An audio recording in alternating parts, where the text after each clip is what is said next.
East. The agenda in accordance is with Rule adopted. 37 of the Council's Provisional Rules of Procedure, In accordance with Rule the Security Council will now begin its consideration of item 2 of the agenda. I now give the floor to Ms. Geir Pedersen. Thank you, President. This last month, the grim spectre of regional conflict loomed over Syria once again. You will have heard the Secretary General's condemnation and my own. You will have heard the Secretary General's condemnation and my own diplomatic premises in Damascus strikes and the Iranian diplomatic premises in Damascus to Israel. An attack widely attributed to Israel. Condemnation of Iran's 13 April Secretary General's condemnation of Iran's 13 April strikes. There were reports of further attacks on 19 April. There were reports of further attacks on 19 April in Iran, Iraq, and Syria. To Israel, where the Syrian government said an air defense site was hit. Where the Syrian government said an air defense site was hit. There were also Israeli missiles of attacks on U.S. bases in northeast Syria. Attacks on U.S. bases in northeast Syria. Armed groups. Some claim are linked to Iran groups. Some claim are linked to Iran. Madam President, extremely alarmed at this dangerous and escalatory spiral. I have dangerous and escalatory spiral treated by many as a sort of free-for-all space. Treated by many as a sort of free-for-all space. I'm not only worried about these regional spillover effects and the grave dangers of miscalculation and the grave dangers of miscalculation and escalation about the conflict in Syria itself. Deeply worried, which continues to blight the lives of the long-suffering, which continues to blight the lives of the long-suffering Syrian people. Any temptation to ignore or merely contain the Syrian conflict itself would be a mistake. Is not would be a frozen conflict. This nor are its effects felt only in Syria, nor are its effects felt only no signs of calm in any of Syria's theaters. No signs of calm in any of Syria's theaters. Bubbling violence, unresolved and sharp flares of hostilities, any of which could be the kindling of hostilities, any of which could be the kindling for this conflagration in the northwest. During this missile and drone strikes in the north reported again. And missile and drone strikes reported again. And Security Council terrorist group cross-line attack. Launched in the northeast. There were reports of Turkish drone strikes in the northeast. Exchanges of fire between armed opposition groups. Exchanges of fire between armed opposition alongside a growing insurgency by some tribal elements against the SDF. By some tribal elements in the southwest against the SDF remain at elevated levels. Security incidents remain at elevated levels between former armed opposition groups and Syrian government forces, armed opposition groups and Syrian related to criminal activities, as well as incidents related to criminal activities. Also, terrorist attacks continue and with sustained terrorist attacks across the Syrian desert and in the northeast, across the Syrian desert. And the northeast in Madam President, regional de-escalation. We need Madam President, regional de-escalation, humanitarian ceasefire in Gaza, with an immediate humanitarian ceasefire in Gaza, maximum restraint, all players and respect maximum restraint, and respect international ceasefire in Syria, in line with Security Council resolution in Syria 2254, in line with Security Council resolution 2254, international humanitarian law. All actors and protect civilians, national humanitarian law, and addressing Security Council listed, including when addressing Security Council listed terrorist groups. The humanitarian situation is as bleak as ever. Humanitarian situation is as bleak as ever. And of course, let me stress the need for access by all modalities. Let me stress, including for access by all modalities, including cross-borders and both traditional and non-traditional, to give generously to the humanitarian response, to give generously to the humanitarian response, including and for early. Let me stress that the effects of sanctions on ordinary Syrians must be mitigated. The effects of sanctions on ordinary Syrians must be mitigated, concerns that overcompliance continues to impact humanitarian humanitarian the economic situation remains perilous. The economic situation remains perilous. Of a food basket, the World Food Programme within the year. The cost while the cost of living increased by 104%. The Syrian pound has reached around 15,000 per US dollar. Has reached around 15,000 per US dollar. In early 2020, it was 1,000. In early 2020, it was 1,000. In 2011, on the eve of the conflict. In 2011, my colleagues on the ground continue to witness, including recently in continue to economic situation that is not even worse, an economic situation that is not even worse than at the height of the conflict. The most vital ingredient of life. The most vital ingredient of life. The same is true for millions displaced. The same is true for millions displaced. The unending suffering borne by Syrians carries knock-on effects Many interlocutors tell my office about increasing gender-based violence, as well as about increasing gender-based violence, such as early marriage, negative coping mechanisms, such as early marriage, or women forced into prostitution. The smuggling and use of narcotics in Syria is the smuggling and use of narcotics in Syria dramatically increasing, according to a trend that we have seen only dramatically increasing, a trend that we have seen only few conflicts remain as acute as ever. The detainee crisis remain as acute men of all ages and across all parts of Syria. Men of all ages and across all unlawful arbitrary detention, remain subjected to unlawful arbitrary separation from their families. Conscription. Reports continue of detainees being deprived of food and medical treatment, and sexual and medical treatment across torture and sexual violence across such practices must stop. Such practices and people who are old or ill should be released immediately. And people who are old or ill, the authorities in government areas immediately, and those in de facto control of government areas. And those grant specialized independent humanitarian organizations access to all detention facilities and prisons, access to all detention facilities and prisons, and ensure communication with families. All of this shows us why we must move forward on the safe, calm, and neutral environment that is necessary for the political process to unfold, that is necessary for the political process to unfold, and also for safe, dignified, and my best efforts, and those of others too. See these realities addressed and those concrete measures on both sides, and we realize that it has not yet on both sides the change, and we realize that it has not yet produced the change. More and more people want to leave Syria. Instead, and also more and more people want to leave Syria, risking their lives on terrorist routes. Risking their lives. This is why stakeholders must focus on what refugees This is why stakeholders must focus on what refugees tell us protection and livelihood on both protection and livelihood concerns. Madam President, in uniting all the efforts in this regard, we must remember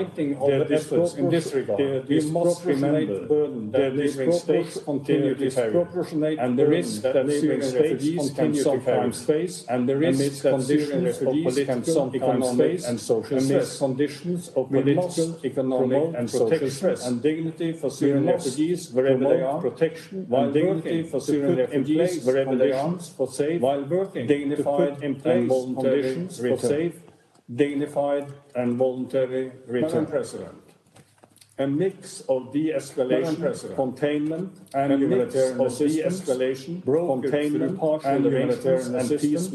brokered through partial arrangements and piecemeal formats, is what we are seeing in practice. Without this, the situation would be even worse. But such approaches cannot bring stability in Syria, just as they do not elsewhere in the region. All trend lines are steadily moving in an alarming direction. Syrians need to see a political path out of this conflict, in line with Resolution 2254. Renewing the Constitutional Committee could be a piece of that path, but despite intense efforts, we still are not seeing its meetings resume due to issues unrelated to Syria. Let me stress, I remain open to any alternative venue to Geneva that attracts consensus of both the Syrian parties and the host, and my engagement is continuing on this. But in the meantime, I continue to appeal for sessions to resume in Geneva as a bridging option and for the parties to prepare on substance, including constitutional proposals. Step for step, confidence-building measures could also show Syrians the kind of compromise needed to move forward. I remind all parties that there are concrete ideas on the table. The invitations to a deepened and concrete dialogue remains, and I remain willing to listen to and facilitate any alternative ideas for confidence-building measures. Madam President, de-escalating violence, resuming the Constitutional Committee, and confidence-building measures are all entry points, but they cannot themselves resolve the conflict. And I am all too well aware that these efforts, and frankly other initiatives on Syria too, are neither delivering on the ground nor sufficient for the gravity of the situation. Instead, each month we see trends moving further in the wrong direction. A fatal combination of a lack of political will and centrifugal forces seems to be pulling Syria apart, its territory, its society, and its structures. Syrians on all sides almost uniformly express their grave alarm at what this means for their country, and rightly so. And I will continue my dialogue with them, including next week with the Women's Advisory Board and the civil society support rooms in Brussels. Madam President, a new comprehensive approach needs to be explored that addresses the full range of issues, the legitimate aspirations of the Syrian people, and the need for Syria's sovereignty to be restored, especially in the context of 6 foreign armies and regional score settling within Syrian territory. I and my team are keen for engagement in this regard, and we appreciate that a number of parties wish to engage with us in the search for a way forward. This month, I welcome the opportunity for in-depth discussions with Turkish Foreign Minister Fidan and other senior officials in Ankara. Madam President, a new and comprehensive approach will need to fully engage all critical stakeholders. This includes the Syrian parties and the international actors in the Astana format, the Arab Contact Group, the Western Quad, and this Council. Leaving out any key players will lead to blockage. There are, of course, major regional and global obstacles to convening all of these stakeholders now. And, Madam President, this would not be the immediate goal of any new and comprehensive approach. Rather, we can and must begin with preparatory discussions with each stakeholder on all their concerns and demands in terms of both arresting negative trends and the shape of and path to a long-term settlement.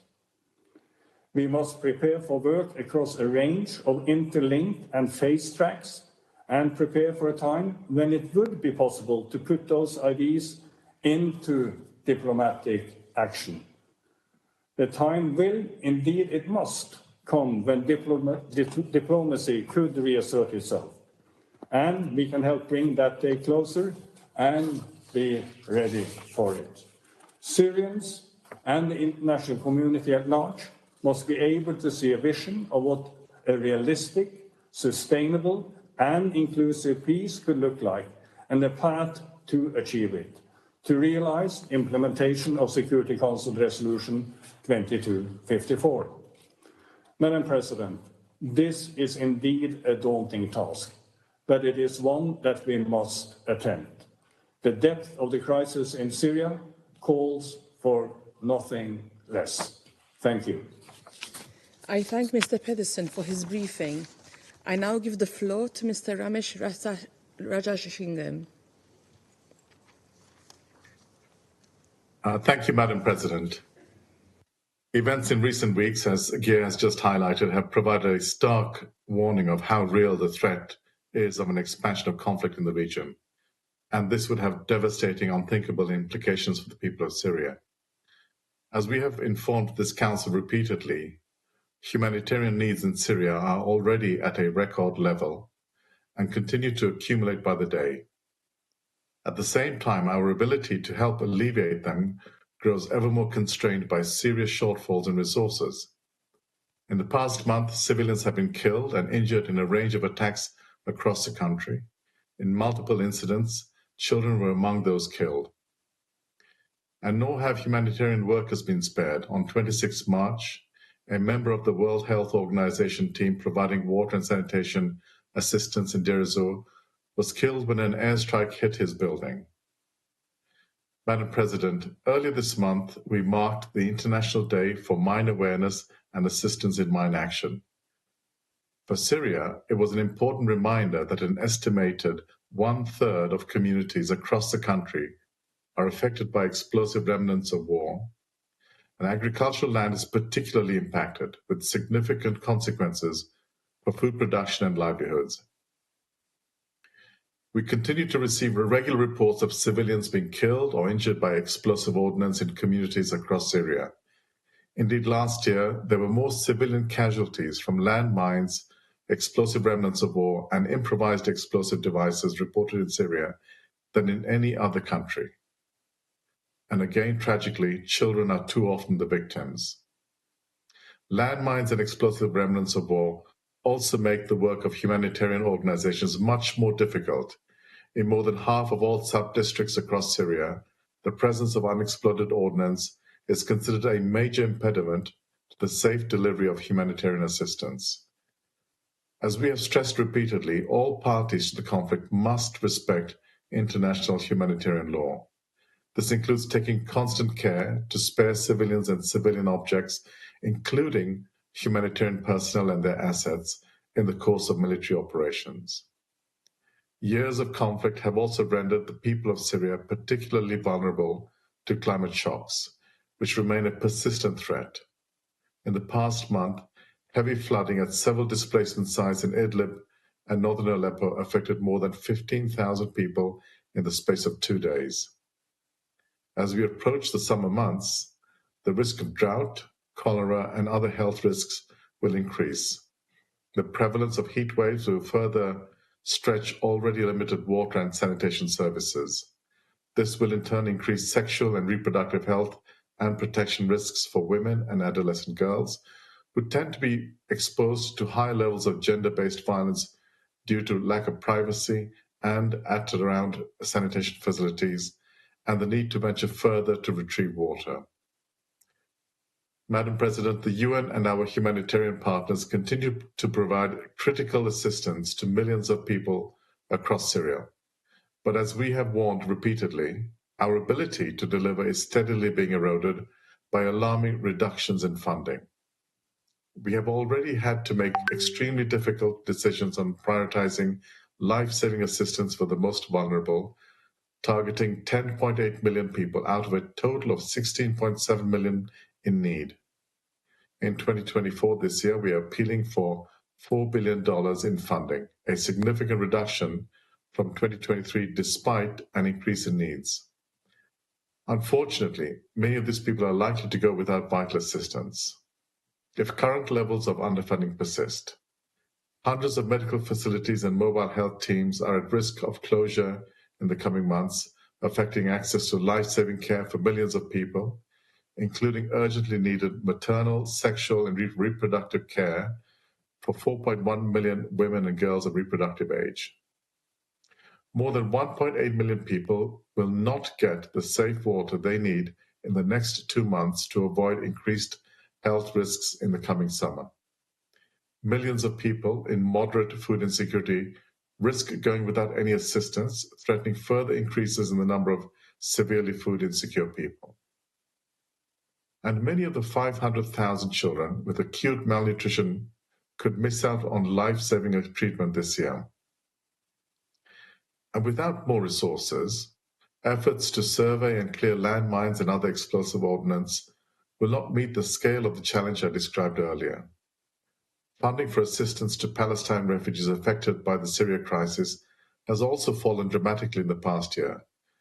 This has affected UNRWA's ability to provide emergency cash, food, and other support to over 400,000 Palestine refugees in Syria. Madam President, growing resource constraints only underscore the importance of delivering assistance in Syria through all available means, including cross-line and cross-border. The cross-border operation from Turkey continues to enable vital aid to enter northwest Syria, in addition to the provision of health, nutrition, protection, education, and other critical services. And let me take this opportunity to welcome His Excellency, the incoming permanent representative of Turkey. But, as in other areas of the country, the level of UN assistance to northwest Syria has had to be scaled back significantly in the face of funding shortfalls. Food assistance has been particularly impacted. Humanitarian partners are targeting 625,000 severely food insecure people with the resources we have available, but some 3 million others assessed as moderately food insecure are unfortunately having to go without any food assistance. We welcome the continued authorization of those cross-border deliveries into northwest Syria. We are currently engaging with the government of Syria for the use of Bab al-Salam and Al-Rai crossings beyond 13 May.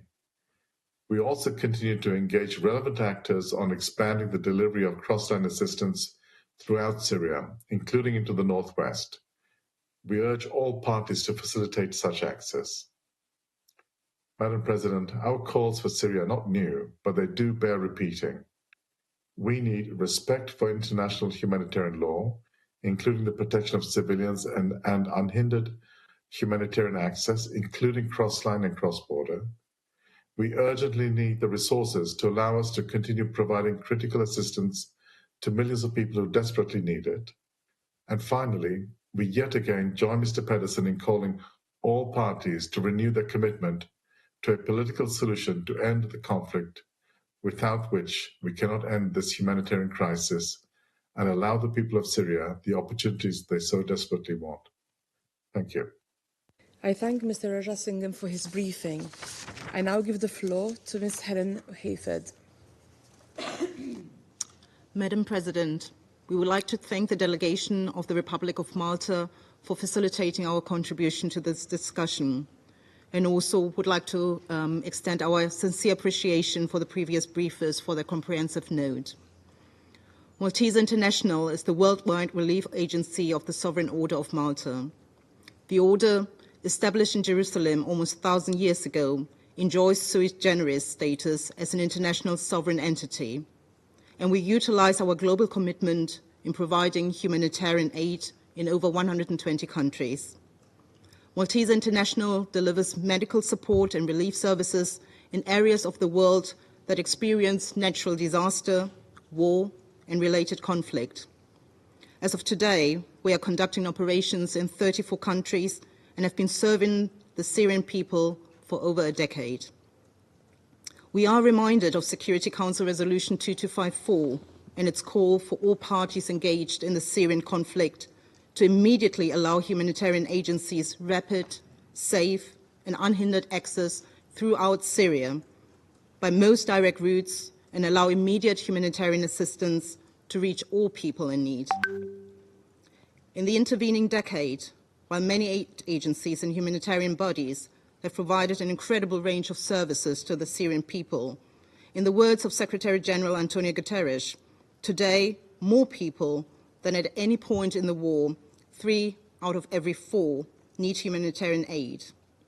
More than half the population suffers from hunger. Entire communities are struggling to survive as humanitarian funding has dropped to an all-time low. and roughly half the pre-war population remains displaced inside or outside Syria. As a sovereign international entity without a population or territory of its own, and loyal only to its mission of service to the poor and the sick, the Sovereign Order of Malta has a special closeness to those in need. In a manner of speaking, our citizens are the displaced, they are the dispossessed, those who are left behind and who are forgotten, of whose life we daily form a part. We speak on behalf of their voices, and we would like to share with you some of their stories. Abu Ammar, a 64-year-old Syrian, he was displaced by bombings 6 years ago. He and his children lost almost everything. The earthquake on February the 6th, 2023, took what was left. On that day, I thought that I would die, he told us. But I and my children were able to emerge from under the rubble after holding on for long hours. Today, we are in a camp, a year after the earthquake, where we lack the most basic necessities of life. Every day brings back memories of the tragedy of what we lost. Hala's harrowing experience of giving birth amid airstrikes and natural disasters highlights the resilience of Syrian women in the face of adversity. I faced the fear of losing my child twice, she told us. First, during the earthquake, when our house roof collapsed on top of us, by the grace of God, we survived. And then again, during the bombing, just as I was about to give birth. My child and I, against all odds, emerged unharmed once again. However, Hala and her young family continued to live a precarious existence alongside thousands of others amid acute danger, financial constraints, and a rising shortage of food and water. Arish, who's 15 years old, she was born with a growth disorder and needs regular medication. Her family has been living in a tent since the earthquake, forced her family to flee in blind terror at night into the pouring rain. But Arish still has hope. I dream of completing my education, which I had to stop last year because my family could not afford to pay for school and they could not afford to pay for medicine at the same time. My dream is to see children live safely, away from war, away from earthquakes. But Arish is sure that she and many other children have to face the consequences of war and earthquake, and that will have a lasting impact. The Order of Malta is working to help the lives of Abu Ammar, Halaj, Arish, and thousands like them.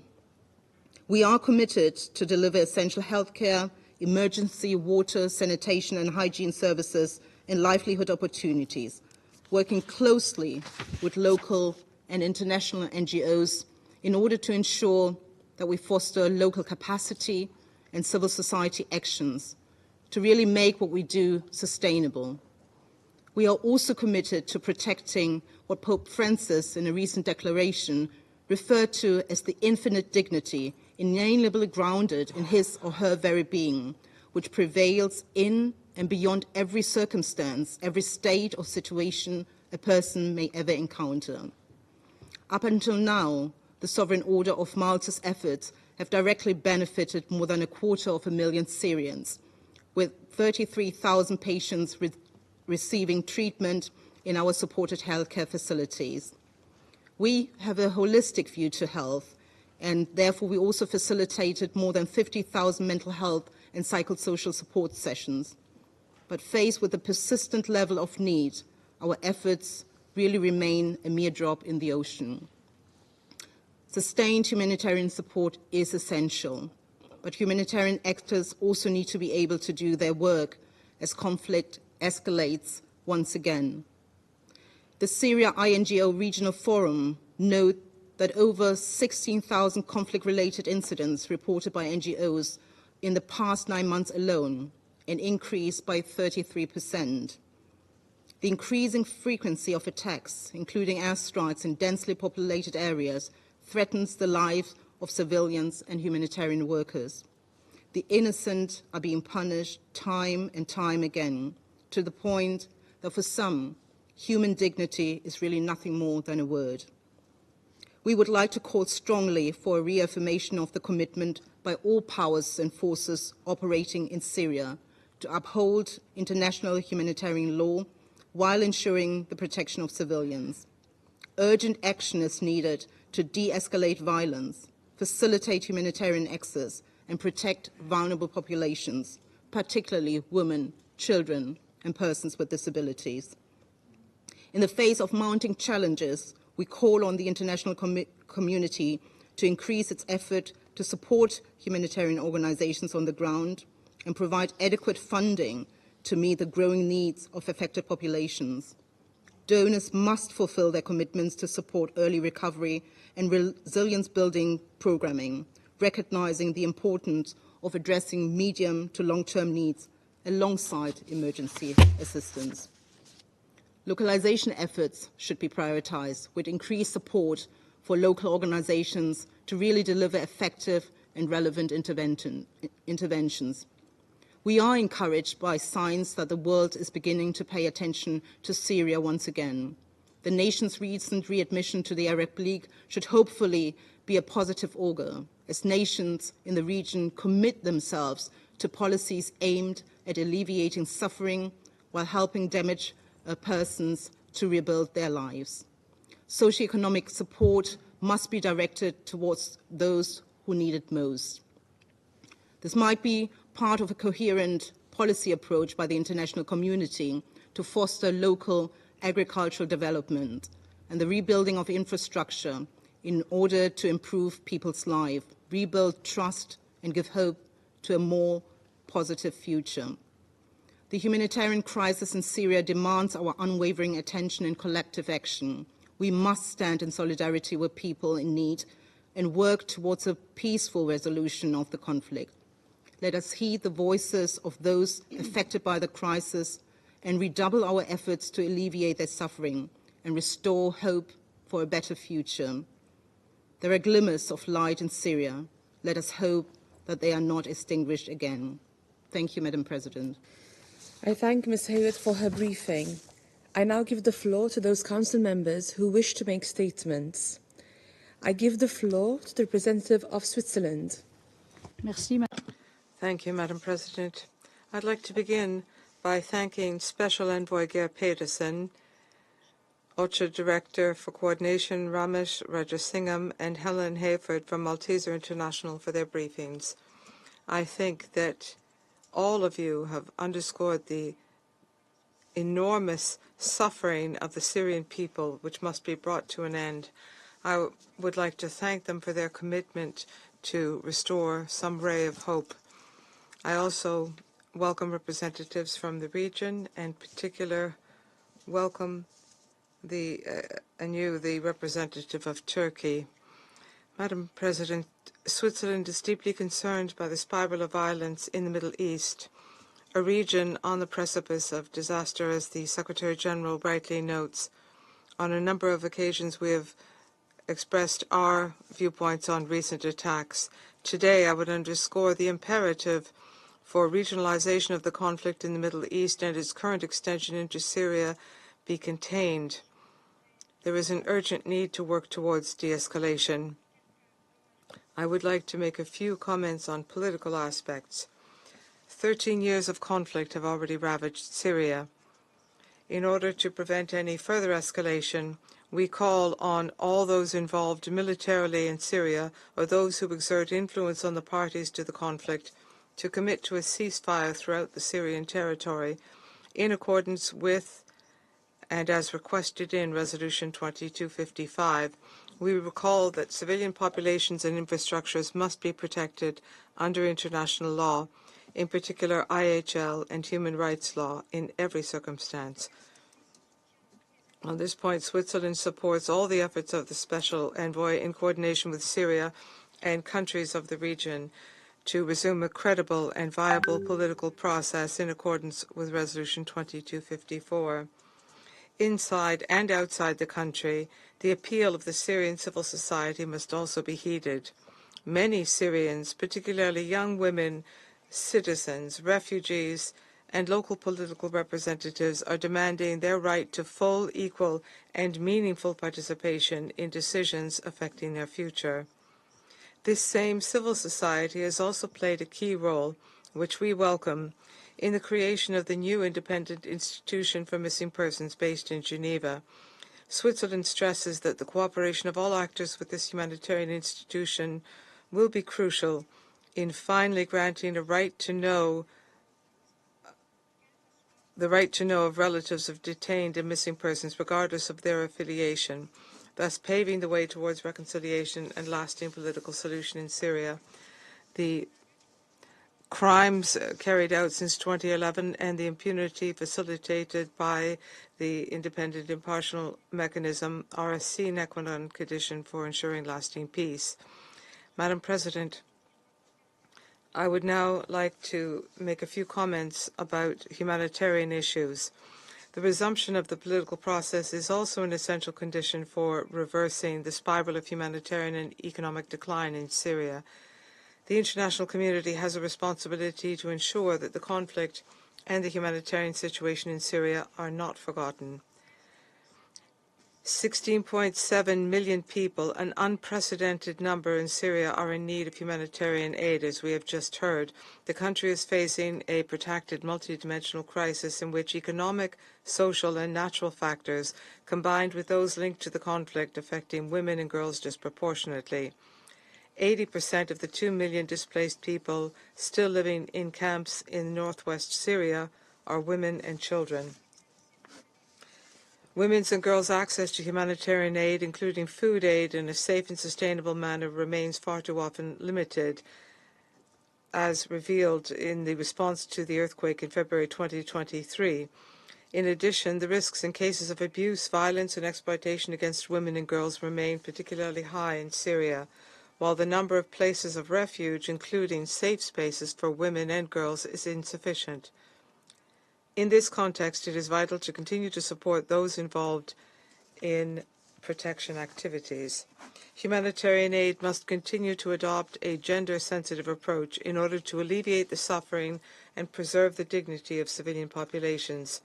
At the same time, early recovery interventions remain essential in order to strengthen people's resilience and reduce their dependence on humanitarian aid.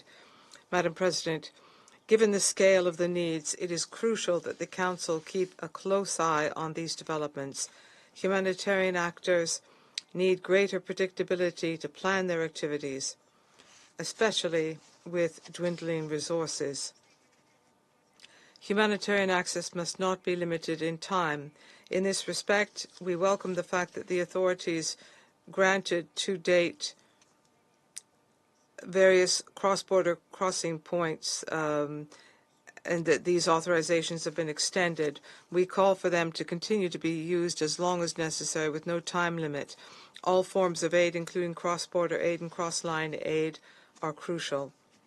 We recall that allowing and facilitating the rapid and unimpeded passage of humanitarian aid is an obligation under international humanitarian law. Thank you. Of Switzerland for their statement, and now give the floor to the representative of the United States.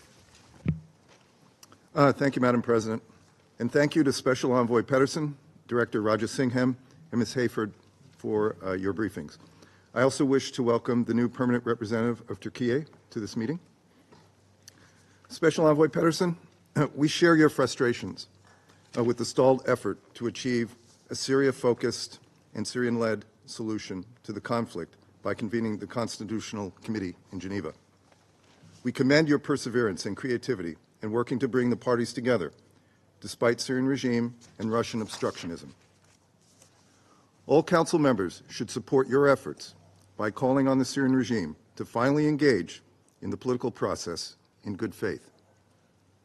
Turning to the humanitarian situation, OCHA's briefing once again brought into stark relief the complex challenges that UN aid agencies face in delivering humanitarian assistance to the 16.7 million people in Syria, with 10.8 million of the most vulnerable requiring immediate life-saving aid.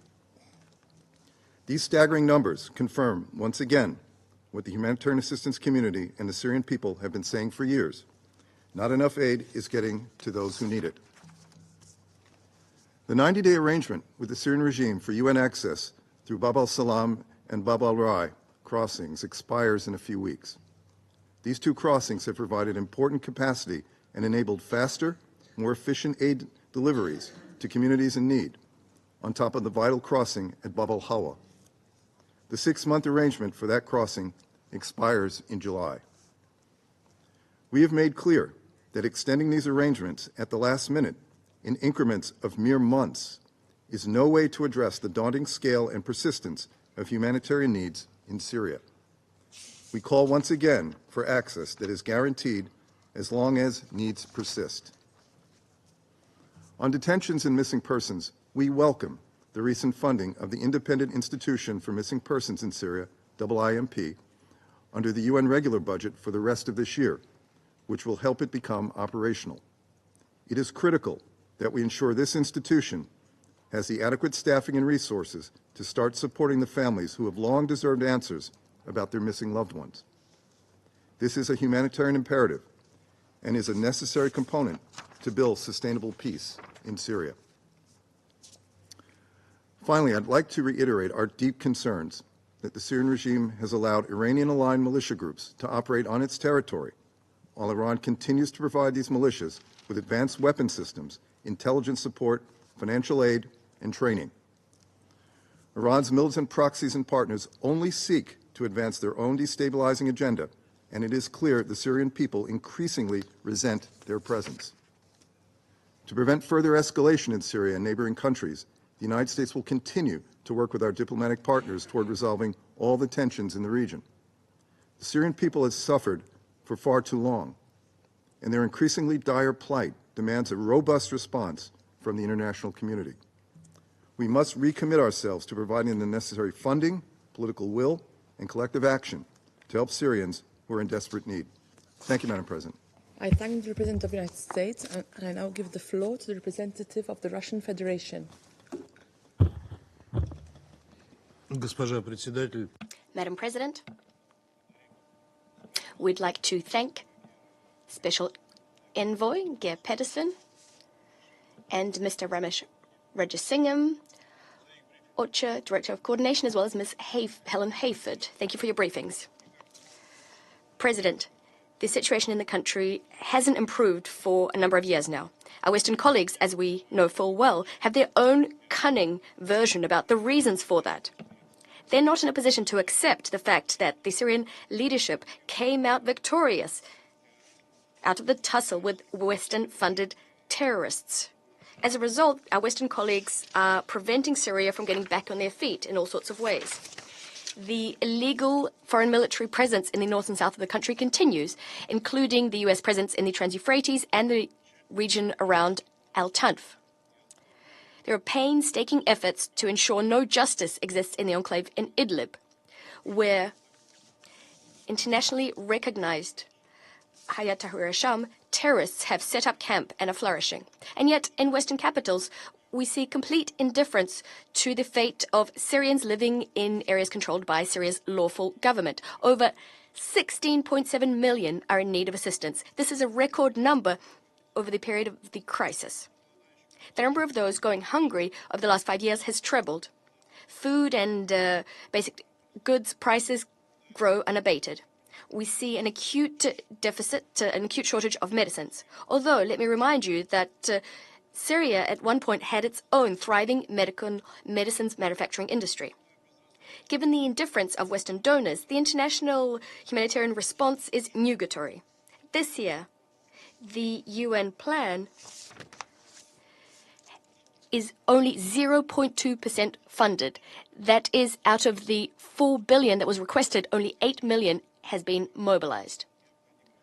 This means that not only are there no new early recovery projects, but on which, of course, the country's future hinges, but existing activities are also being cut back. A shining example of this is the fact that the World Food Programme used to provide food assistance to 3 million Syrians per month, but now it's cut back to 1 million people per month. Despite Damascus's efforts to broaden humanitarian assistance, including by the authorization to use 3 non-government controlled checkpoints in the country's north, the humanitarian situation is going from bad to worse. The Arai border crossing is not operational in practice. There is no cross line. UN efforts to get it up and running have not borne fruit. All the pseudo-humanitarians in the West are pretending that this is an ordinary situation, a situation whereby the Hayat Tahrir al-Sham, the HTS terrorists, are themselves deciding what assistance they will let be delivered to refugees in Idlib. It's clear that they're taking the decisions through the prism of their own enrichment. President, one of the key factors undermining humanitarian activities in Syria is the fact that the country is being strangled by sanctions pressure from the West, first of all the US. The consequences of the use of illegal and inhuman unilateral coercive measures are not limited to the economy. They have broad socioeconomic effects as well. What's more is these sanctions have a corrosive effect on the government's ability to combat terrorism. We cannot ignore that. And yet our American colleagues are unruffled. What's more is, in the US Congress right now, they're considering a new sanctions bill. It's aptly named the Assad Regime Anti-Normalization Act. It covers the period out to 2032. It's supposed to replace the Caesar Act, which expires this year. This regulatory document calls for the use of a secondary sanctions mechanism to supervise and to punish UN bodies in Syria, inter alia. This is a flagrant case of pressure being exerted on those engaged in international affairs, those who are trying to create the basic socioeconomic conditions for long-term development in Syria, a long-suffering country. It's possible that this sort of banditry aligns well with the so-called rules-based order, but it doesn't square with international law. We demand the publication, we've been demanding for a long time, in fact, the publication of the UN Special Report about the corrosive effect of sanctions on the work of specialized agencies. The document is all the more necessary given current conditions. I'd like to draw the attention of the resident coordinator in Syria and OCHA, as it is a key component of the country team. We'd like to draw their attention to the unacceptable situation, that is, the delays in the publication of this report, due for publication over a year ago. Today, we'd like to hear from the UN Secretariat and get a clear deadline for publication. Low levels of donor funding, in addition to ongoing sanctions pressure and the plundering of Syria's natural resources, haven't stopped our Western colleagues from dressing up as good deed doers. It hasn't stopped them from hosting pseudo-humanitarian forums, which are doing nothing to improve the situation, neither in Syria nor around Syria.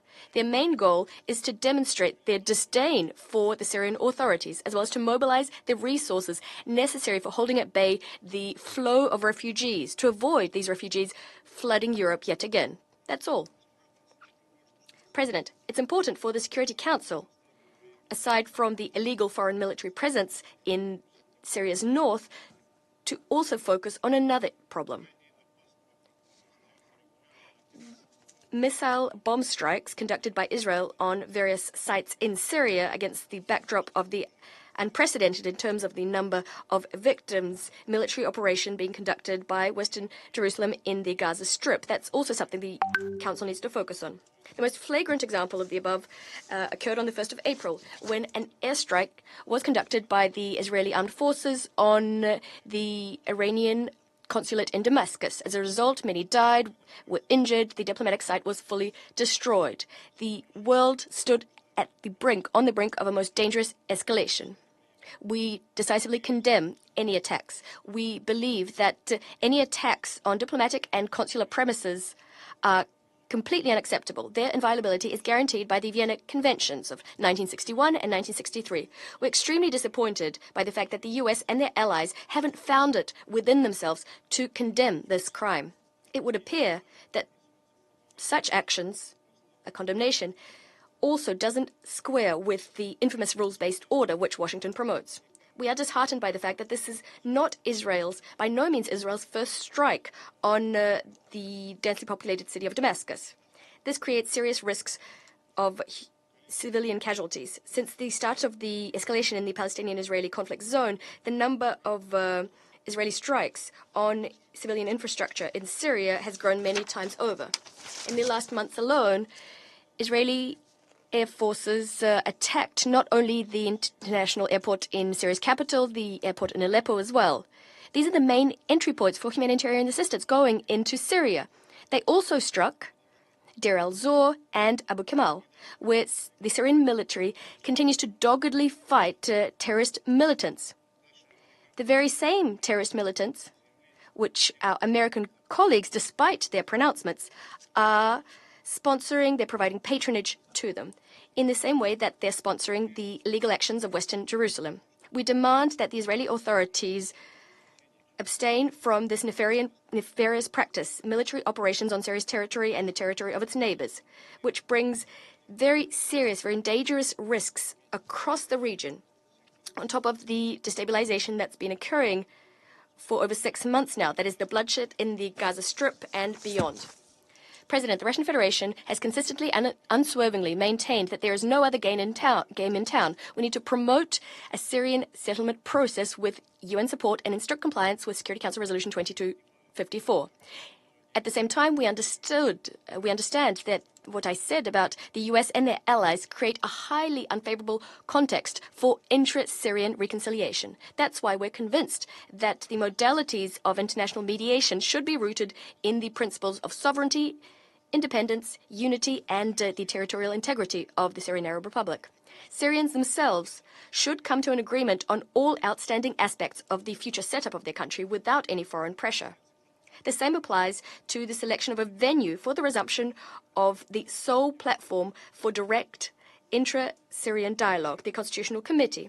Any attempts to impose rash frameworks and formulae on Syrians, frameworks and formulae they haven't agreed to, only lead us into a blind alley. We believe it's necessary for the Special Envoy to continue to seek another location for subsequent Constitutional Committee meetings, not Switzerland. Switzerland lost its neutral status when it joined anti-Syrian and anti-Russian unilateral sanctions. This is in keeping with SCR 2254, supporting the promotion of a Syrian-led, Syrian-owned political process. Geir, Mr. Pedersen, we hope you'll have some good news for us. Thank you very much. I thank the representative of the Russian Federation for their statements and now give the floor to the representative of Algeria.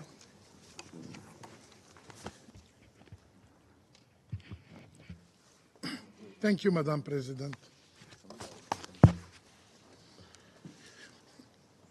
It is my privilege to deliver this statement on behalf of the A3+, namely Guyana, Mozambique, Sierra Leone, and my own country, Algeria. We extend our gratitude to Mr. Geir Pedersen, Mr. Ramesh Rajasingham, and Mrs. Helen Highford for their briefings. Situation in Syria remains of grave concern to the A3+. We deeply regret that the situation continues to escalate, with several incidents reported the last few weeks, particularly in the north.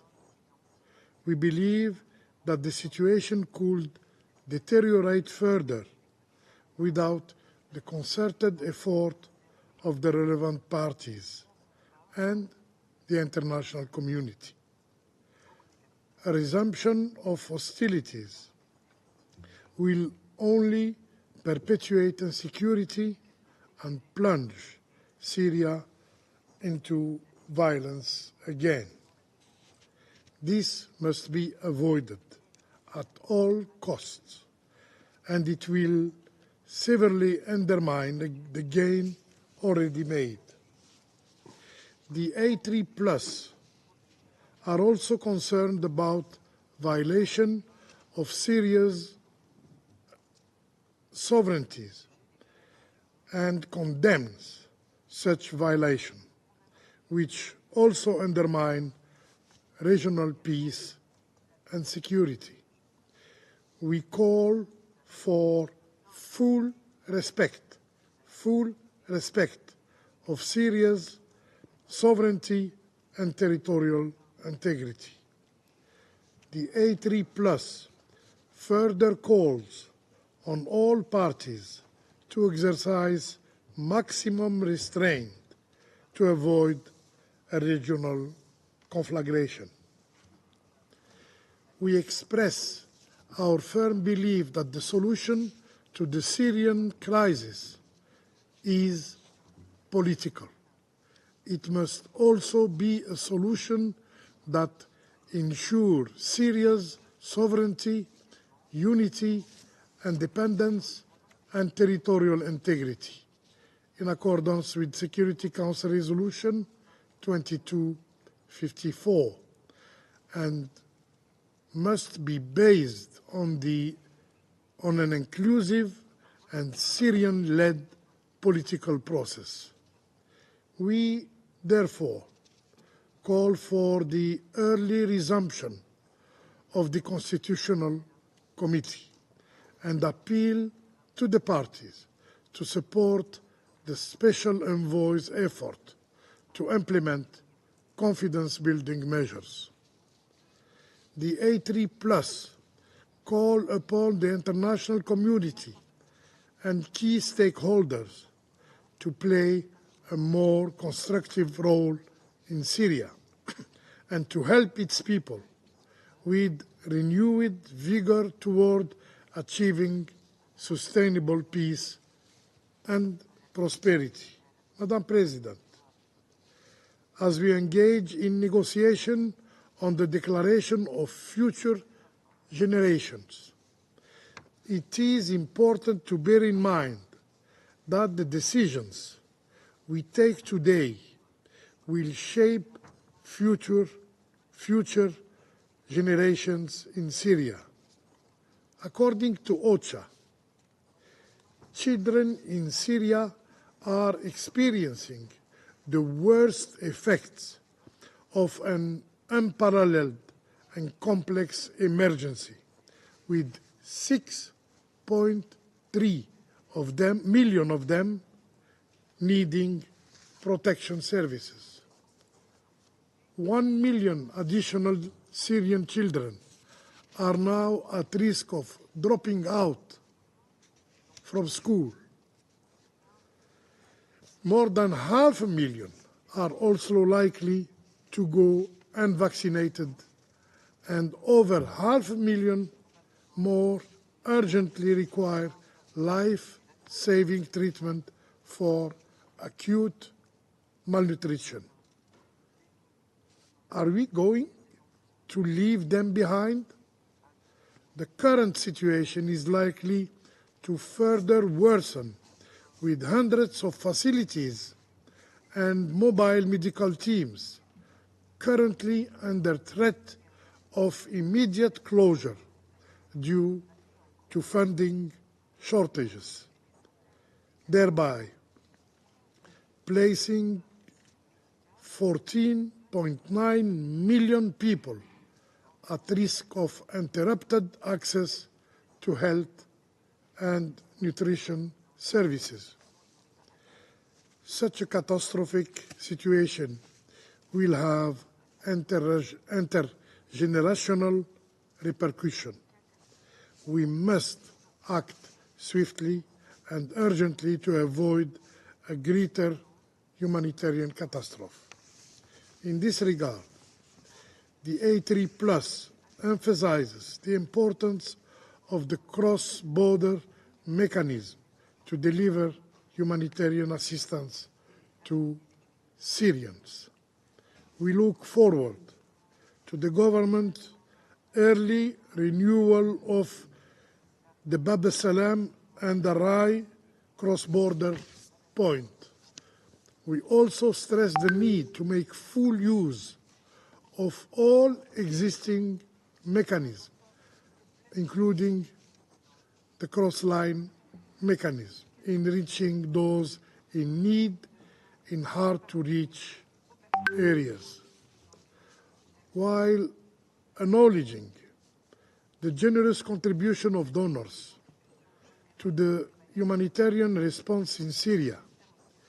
The A3+ wish to underscore that humanitarian activity alone will not be sufficient to alleviate the suffering of the Syrian people.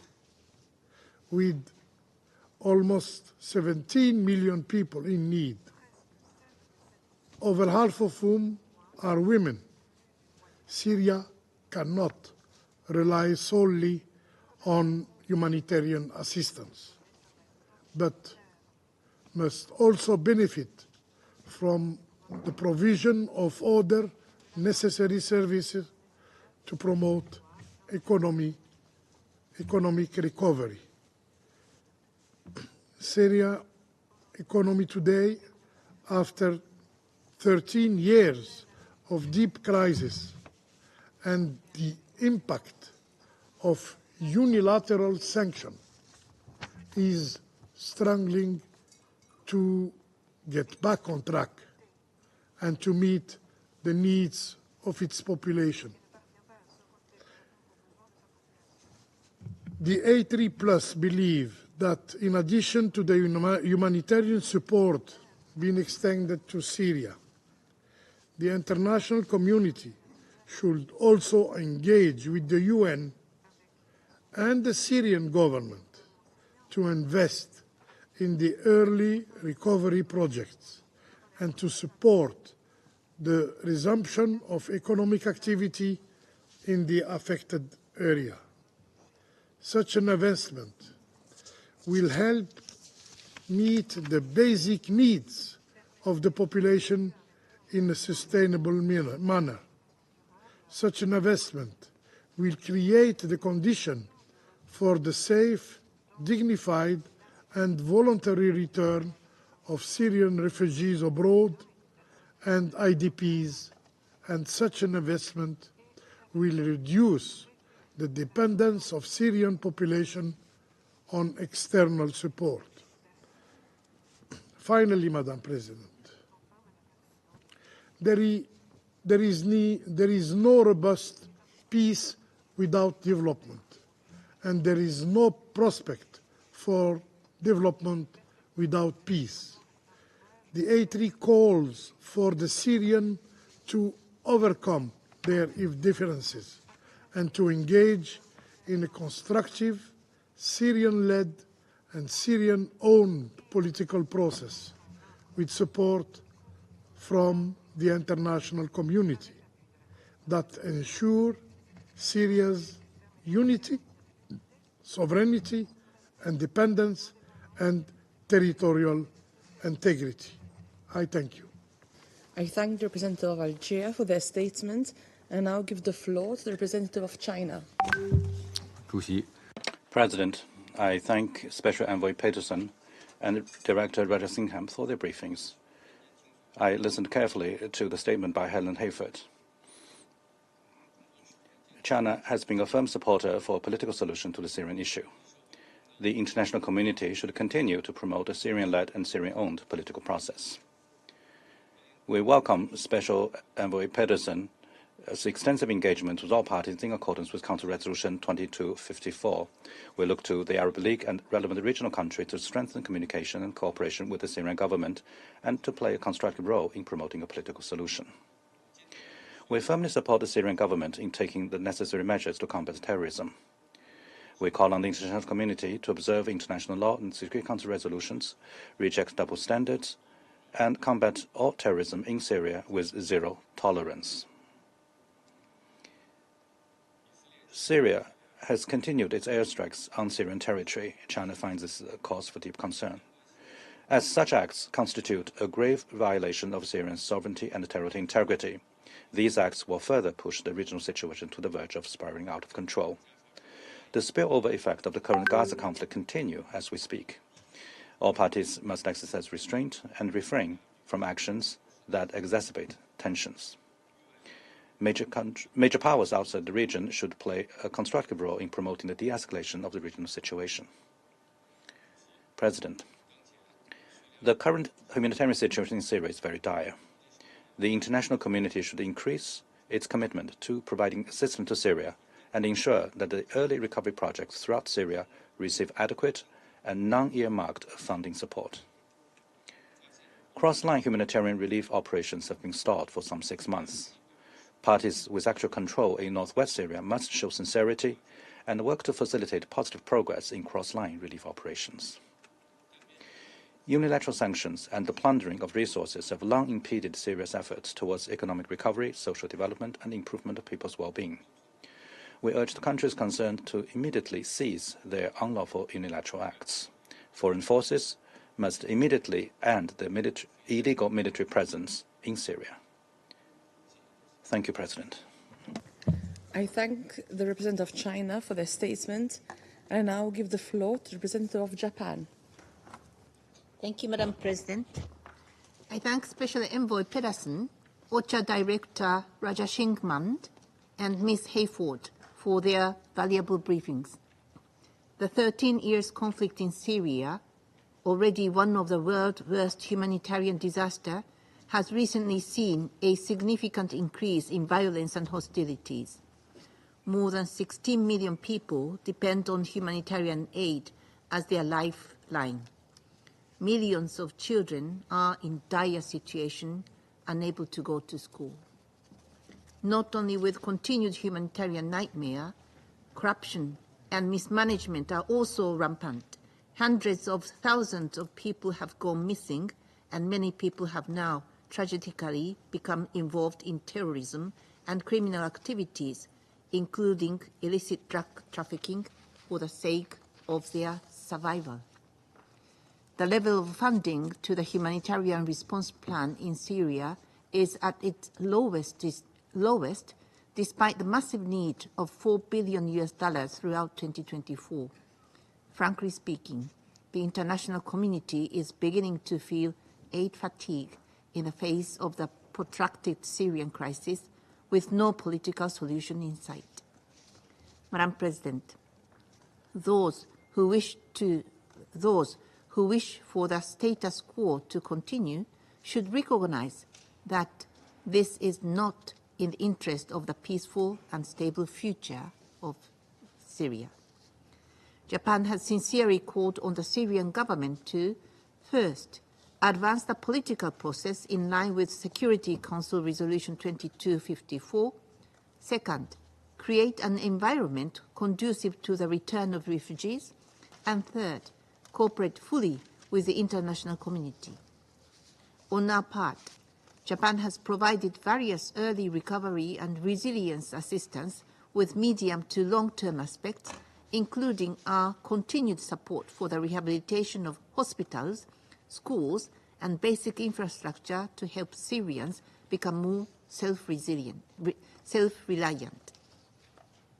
We encourage all member states not only to speak of the critical need for aid in Syria, but also to commit themselves to actual pledges. In this vein, a positive step by the Syrian government, including in the political process, is crucial for the international community to further strengthen its support to Syria. Advancing the work of the Constitutional Committee would be regarded as an important gesture, and the committee must be reconvened without further delay. Madam President, we believe that the fundamental problem of this ongoing crisis is a lack of trust between the Syrian government and other major stakeholders. The Council must continue to support this Special Envoy's step-by-step approach as a confidence-building measure. Direct engagement and dialogue among parties concerned are also essential. Result may not be achieved overnight, but we should act before the crisis leads to an irreversible outburst. Finally, diplomatic efforts at the regional level, including through the Arab Contact Group, will also remain critical, and Japan continues to work closely with the UN and Arab countries.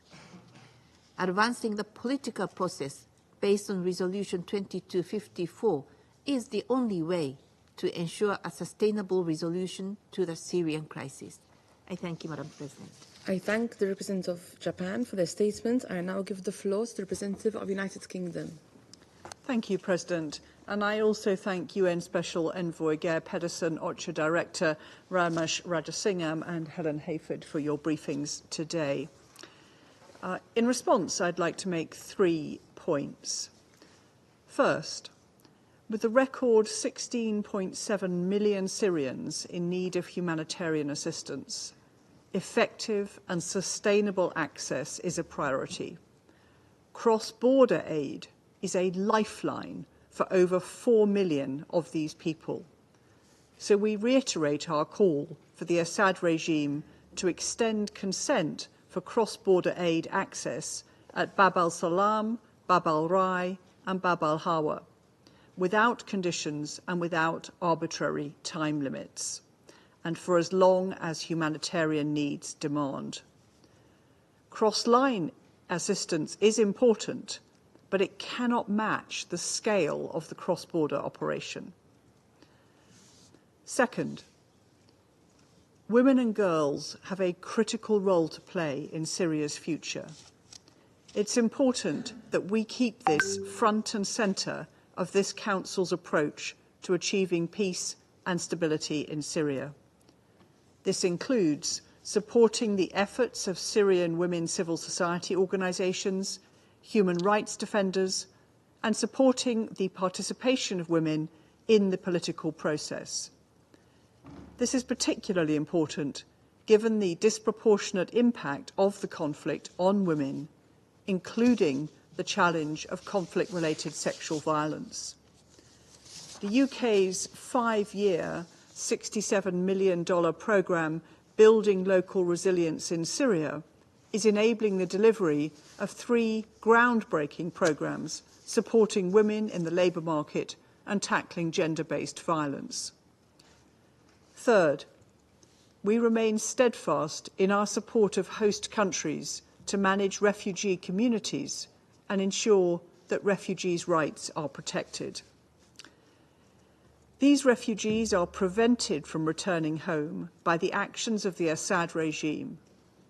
As UNHCR state, Syria is not yet an environment for safe, dignified and voluntary refugee returns.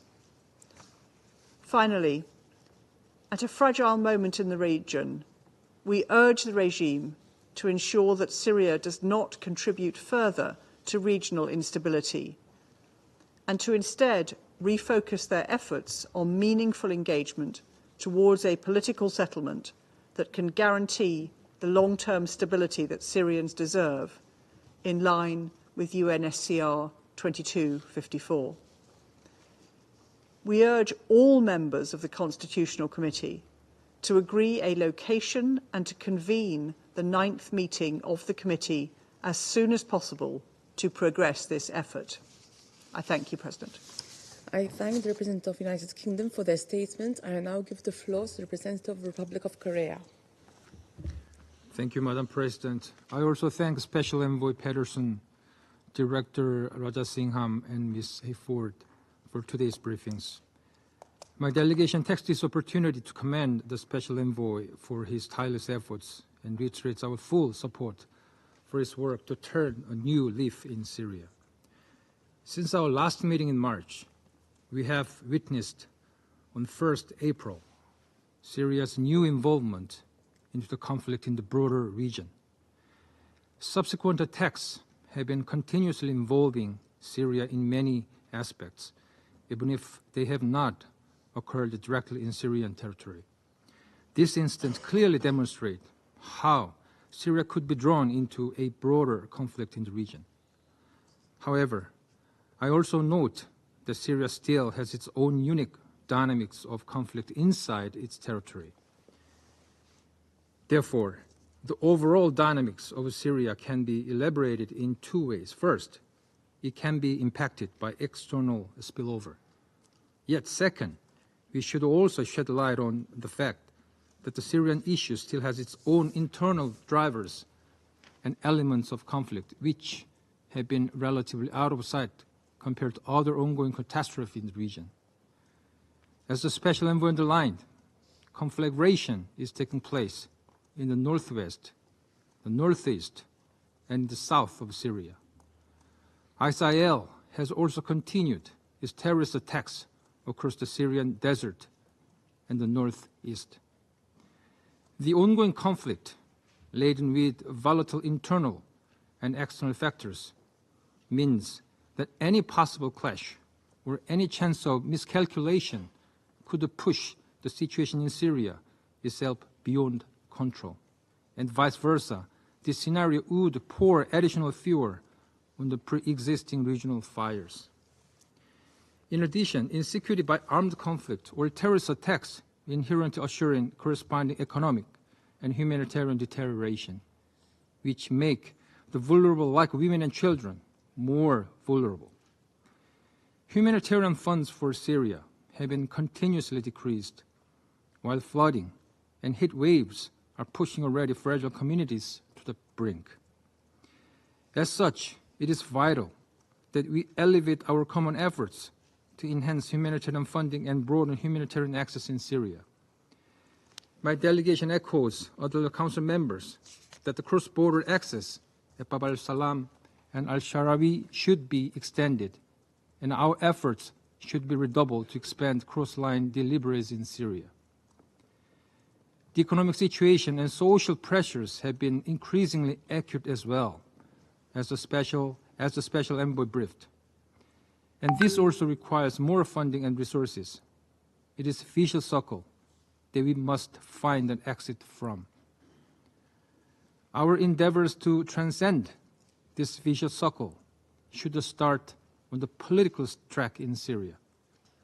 All stakeholders, both inside and outside Syria, should be forward-thinking in establishing a political solution and move ahead with a nationwide ceasefire in line with Resolution 2254, and also with a comprehensive approach. To advance our discussion on the pending Constitutional Committee is an example for the future. Madam President, neglecting serious and resolved internal issues is not in anyone's interest. Doing so could risk a much larger conflict in Syria that might take us back to the full-scale conflict and terrorist sanctuaries of decades ago. We owe it to the long-suffering Syrian people to raise our efforts in support of political solution and sustainable peace and security for all. I thank you. I thank the representative of the Republic of Korea, and I now give the floor to the representative of Ecuador. Thank you, President. I welcome the valuable information provided by Special Envoy Pedersen, by the Director of OCHA, Ramesh Rajasingham, and by Ms. Helen Hayford, representative from civil society. Ecuador agrees with the concerns expressed by Special Envoy Pedersen about the consequences of the escalation of violence over the past several months. We appeal to the parties to exercise maximum restraint and resume the channels for political negotiation. That is the only possible way for Syria to reactivate the multi-stakeholder political dialogue, to promote trust and behave in such a way as to refrain from exacerbating the conflicts and limiting the destabilizing impact for peace and security in the region. In compliance with the mandate contained in Resolution 2254, I encourage Special Envoy Pedersen not to waver in his efforts to resume meetings of the Constitutional Committee, the step-for-step negotiating strategy, and other mechanisms aimed at achieving a lasting political solution to the crisis in Syria. I reiterate the need to strengthen a committed and cooperative approach to tackle terrorism and violent extremism, and to dismantle the threats they represent for civil populations. The conflict continues to affect the life and physical and mental integrity of the Syrian population. Moreover, they are dealing with the impact of flooding. The number of people requiring humanitarian assistance for survival is on the rise, and the gaps in financing to address the most urgent needs are widening. I would stress our concern about persons living in conditions of displacement, in particular women and girls, as well as the situation of Syrian refugees in third countries. It is urgent for the Syrian government to offer trustworthy responses about the fate of the more than 100,000 people who are disappeared, and to begin actions to release an indeterminate number of individuals who have been arbitrarily detained and submitted to cruel and inhuman treatment. Ecuador hopes that the deliberations in this Council will lead to actions allowing for a political way out of the crisis, and that they will set the path for sustainable peace, socio-economic recovery, and national reconciliation. Thank you. I thank the representative of Ecuador, and I now give the floor to the representative of Slovenia. Thank you, Madam President. I would like to thank Special Envoy Geir Pedersen, Director of Coordination at OCHA, Ramesh Rajatsingam, and Ms. Helen Hayford for their briefings. We are gravely concerned about the recent developments, including between Israel and Iran, and the escalatory spiral of violence in the Middle East that is again causing numerous civilian casualties. This must stop before it pulls the whole region even further into the conflict. We echo the Secretary General's call to diffuse, de-escalate, and to show maximum restraint. For Syria, the current regional security situation only underscores the immediate urgency of a viable political solution in line with Security Council Resolution 2254. We urge all actors to act in good faith, to substantively engage and to collaborate with the Special Envoy towards relaunching the Syrian-led and Syrian-owned political process, agreeing on the venue to reconvene the Constitutional Committee and advancing on the step-for-step plans would be a good starting point. Special Envoy Pedersen enjoys our full support in leading this process, in coordination with countries in the region interested in working towards a political solution to the Syrian conflict. We also hope that the next meetings of the Arab Contact Group and the summit of the League of Arab States next month will bring new impetus towards this end. Given the continued conduct of hostilities, insecurity, and instability, we underline that conditions for safe, dignified, and voluntary return of Syrian refugees have not yet been met. We commend Syria's neighboring countries for hosting large numbers of Syrian refugees for over a decade. The underlying causes of the refugee and displacement crisis must be addressed in line with Security Council Resolution 2254, and we urge Syria to do its part. At the same time, we reiterate our dismay about the findings of the OHCHR report that many of returnees to Syria are subjected to gross human rights violations and abuses, including arbitrary arrests, torture, ill treatment, disappearances, and sexual and gender-based violence. This is unacceptable and must stop. The human rights of returnees must be fully respected and perpetrators must be held accountable. Despite regional concerns, we must not forget the plight of Syrian people.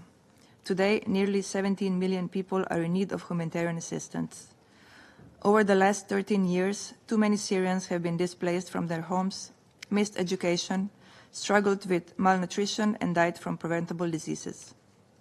Instead of seeing hopeful signs of progress, we learn that the number of people in need in Syria has never been higher and is likely to further increase. Urgent response is needed when it comes to access to food, safe water, health, nutritional services, and schools. However, the long-lasting and persistent conditions of instability and insecurity also call for a viable strategy of early recovery to strengthen resilience of vulnerable communities. OCHA and other humanitarian actors have repeatedly called for adequate funding to respond to the needs of the country. In this regard, the European Union will host the 8th Brussels Conference on the Future of Syria and the region on May 27. The aim of the conference is to draw international attention to the need for a political solution to the conflict and to generate pledges of humanitarian support for Syria and in support of Syrian refugees in their host countries in the region. We would like to use this opportunity to stress again also the role of humanitarian workers who must be able to work in safety and security. we recall that all parties must allow and facilitate unimpeded and safe passage of humanitarian aid to and through areas under their control. We stressed that humanitarian operations must be more predictable and all aid modalities, including cross-border aid and cross-line aid, remain necessary to meet the vast humanitarian needs. Finally, we express our deepest concern at the persistence of serious violations of international law. All parties must respect international law, in particular international humanitarian law and human rights law. The people of Syria and the region have suffered enough. It is high time to put their aspirations, interests, and dreams first, and this is why it is crucial for this Council to send a clear message that progress on the political front is essential in moving towards a much-needed nationwide ceasefire for the people of Syria and the wider region. I thank you. I thank the representative of Slovenia for their statement, and I now give the floor to the representative of France. Madam President, I should like to thank Mr. Pedersen, Mr. Rajasingham, and Ms. Hayford for their briefings. Given the increase in hostilities in the Middle East ever since October 2023, it is incumbent upon us all to do everything within our power to allay tensions in the region. All regional actors must exercise restraint. France continues to work to avoid a regional conflagration, working with our partners. In Syria, Syrians are the first to fall victim to this rise in tensions. The Damascus regime are not listening to their aspirations for more peace, dignity, and freedom. A lasting solution in Syria is underpinned by the implementation of Resolution 2254. France is supporting Mr. Pedersen's efforts on this front. Unless we have a credible, inclusive political process, the sanctions we've adopted won't be lifted, and we won't be able to start funding the reconstruction. France is also concerned by the rise in Daesh activities, as well as the boom in Captagon trafficking. We call on the Assad regime to take significant measures to curb drug trafficking. As for the fight against terrorism, we continue to work to eradicate this scourge. The humanitarian situation continues to deteriorate. Over 30 million people are food insecure. France and the EU remain committed to supporting Syrians. A new conference will be held in Brussels on the 27th of May this year to mobilize donor support. In 2024, a new record was set, and this at a time when 16.7 million people require assistance, humanitarian assistance. Humanitarian access should be not just guaranteed, but also predictable. We call for the renewal of authorizations for 2 passage points, Bab al-Salam and al-Rai, as well as Bab al-Hawa, without any time restrictions. Humanitarian actors should be able to access the whole of the country, including through cross-line deliveries. International humanitarian law applies to everyone. Thank you. I thank the representative of France for the statement, and now I shall now make a statement in my national capacity. Let me begin by thanking Special Envoy Pedersen, Director Rajasingham, and Ms. Hayford for their remarks to the Council this morning. The political, security, humanitarian, human rights and economic spheres of the Syrian affairs continue to stagnate or deteriorate. Frequent and deadly attacks by ISIL have seen civilians once again targeted across Syria. The persistent use of airstrikes and ground-based shelling in densely populated areas continues to kill and maim ordinary Syrians, including children. In response, humanitarian workers and organizations like Maltese International work to provide comfort, solace, and solidarity with the people of Syria. Malta commends all their incredible efforts. The people of Syria, especially young boys and girls, have known little justice or peace in their short lives. We are moved by the stories shared by Ms. Hayford this morning. They represent the pain and anguish of millions who feel utterly abandoned by their governments, by this Council, and by the world. This is evident in the lack of resourcing for the UN's humanitarian response plan in Syria. As we speak, programs in health, water, sanitation, and hygiene are being scaled back. Last month, we heard of the suspension of the WHO's referral programs in the Northwest. The impact of this is not only limited to health, but to nutrition and education programs across Syria. With thanks to the great work of OCHA and in coordination with Damascus and all other stakeholders into this conflict, humanitarians largely have the access they require, but not the resources they need. Bridging this humanitarian gap is critical in providing the people of Syria with the support they require and deserve. In this regard, we look forward to the holding of the Brussels conference in May. In this respect, we remain pleased to see the continued authorization of the border crossing points at Bab al-Hawa, Bab al-Salam and Al-Rai. These must remain in place as long as the needs persist. We also view the need for aid via all modalities, including that of cross-line, as critical in this overall response. Early recovery, livelihoods and resilience programming will sustain communities while they await the long-deserved just and lasting peace. However, as we all know, there are no humanitarian solutions to humanitarian problems. In Syria, the root causes of this 14-year conflict continue to remain unaddressed. Malta remains deeply disappointed with Damascus for declining the bridge proposal of the Special Envoy to reconvene the small body of the Constitutional Committee in Geneva. The reconvening of this committee, alongside genuine engagement with the Special Envoy's Step-for-Steps initiative, could yield meaningful political progress, an action which in turn could greatly reduce the political, security, humanitarian, human rights and economic crisis throughout the country. There remains no prospect for a military solution to the Syrian conflict. Only advancement consistent with Resolution 2254 can yield the progress needed. Progress on the arbitrarily detained, the forcibly displaced, and the missing is more critical than ever. We are especially concerned of reports of continued arbitrary detention, torture, and sexual violence in places of detention across several parts of Syria. This desperate practice should and must end. In this context, we welcome the essential investigative work done by the IIIM and look forward to the operationalization of the independent institution on missing persons in Syria. Today, the many parties to this conflict have once again heard what is required to protect the people of Syria.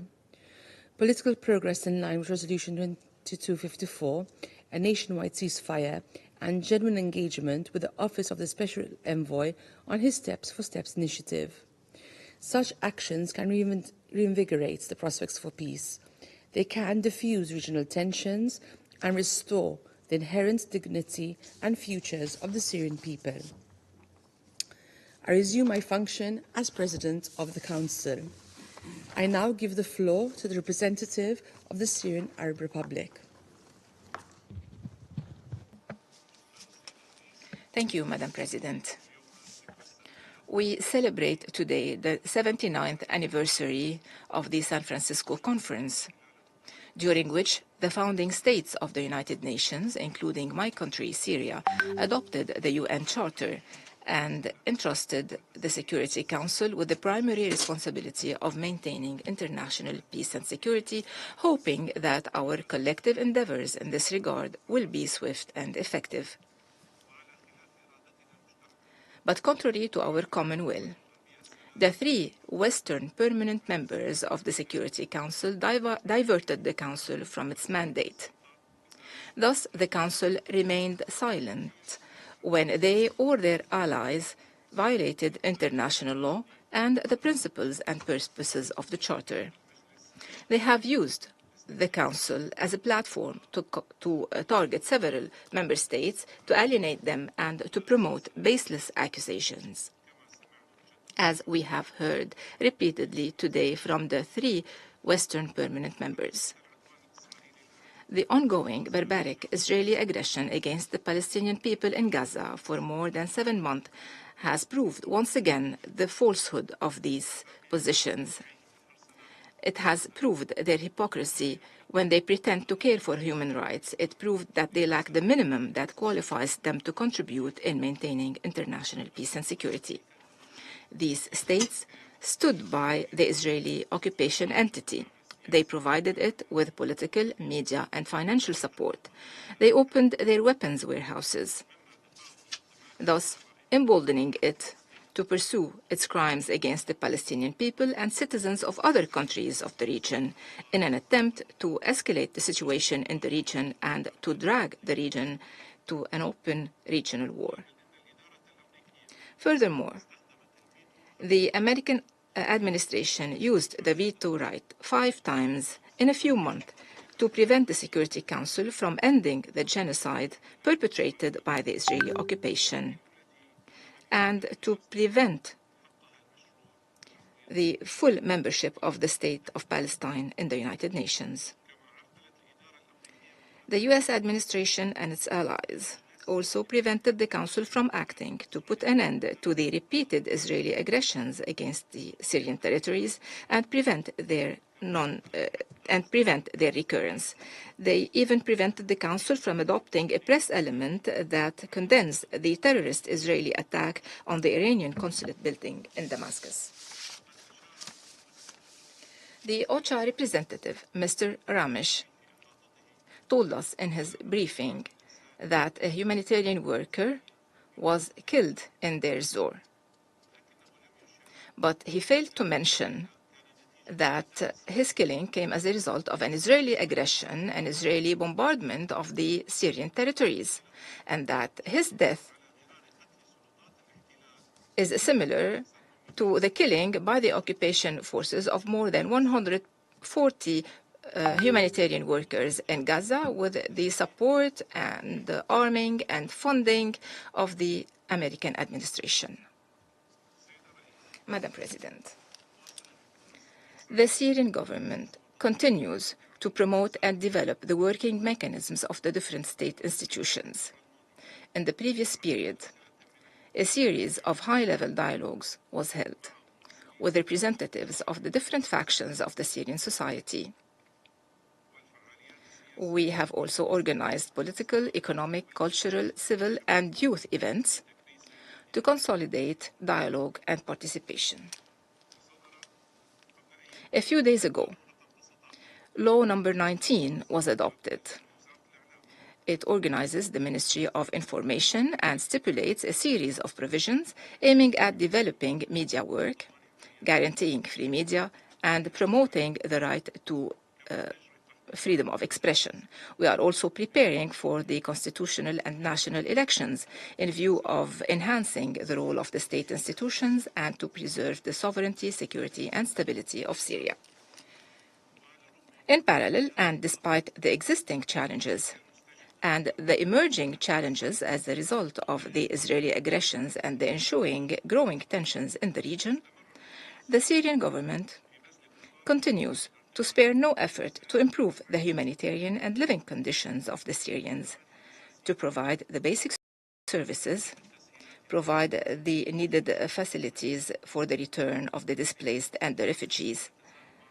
We persist in adopting other measures as well that some Western countries insist on ignoring or underestimating instead of recognizing and supporting.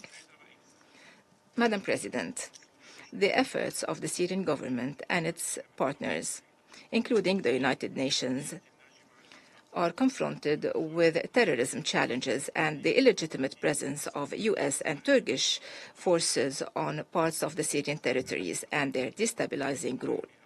Their plundering, along with their proxies, of our national resources.